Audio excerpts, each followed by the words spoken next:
بسم الله السلام عليكم ورحمة الله وبركاته. كم جرتنا بليانكي أنا جا قبضو جرتو الحمد لله بقنا جا انجراتن أركونو لكو بريدا كنكم سنرجتن هجر ليسني قودو في إن شاء الله فول لكو كنو قبي فدي جرا ديكي كل سجرا كما سنرجتن كنا مامو بلاك بيبر تيجودا بلاك بيبر يا فارو رموتي وانجر أمولهم بيكو نمي بيكتايو جراتن ناهما akkuma sin argitan kana gubbaarra firfirsee ka'ee soogidda xiqqoo tokkotti godhamallee inshallah soogiddas fuudhee harka kiyyaan akka inni irra dabarree xiqqoo tokko isaas gubbaarra firfirsa haalan mi'aahaa namatti tola nyaata kamiyyuu wajjin nyaatuu hin danda'anii maashaallah akka malee bareeda akkuma sin argitan gubbaa isaarra soogiddaa fi black pepper firfirsee jira amma immoo gara gaggalchee jala isaallee akka cinaa lamaanuu wal gahutti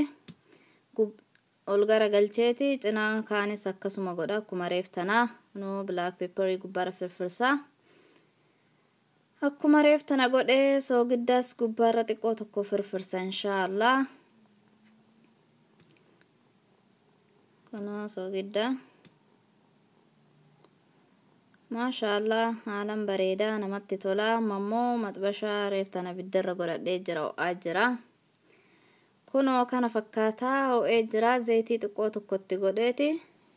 foon takka takkaan suuta hunda isaatiyyuu gubbaarratti guura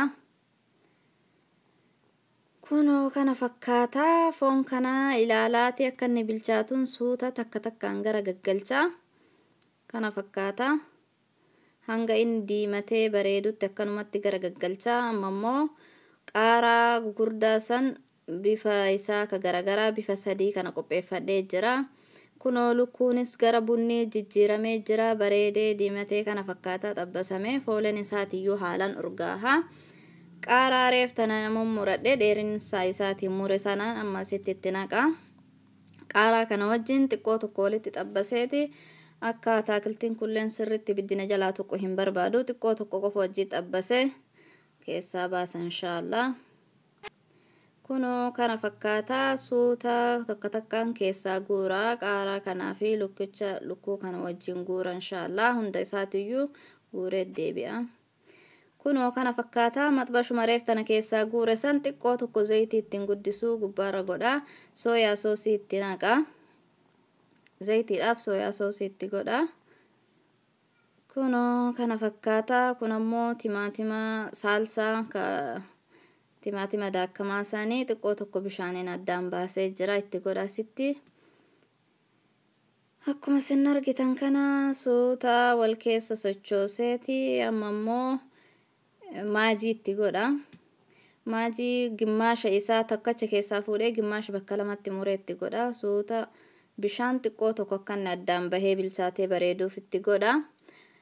bilcheesseeti wayita inni bilchaatee bareedee walitti deebina inshallah kuno kana fakkaataa amma immoo lukkuuree fi sanitti godha xiqqoo tokko qullubbii adis itti godhadhaadha ani immoo irraanfadhee amma yaadachaa jira itti godha inshallah kuno kana fakkaataa suuta wal keessa sochoosee bareedee onni wal keessa seenee suugoo kanaan mi'aahe akka inni wal keessa xabbasamutti godhaa jira kuno maashaallah kana fakkaataa lukkuu nanarra hojjadhee السلام عليكم ورحمة الله وبركاته.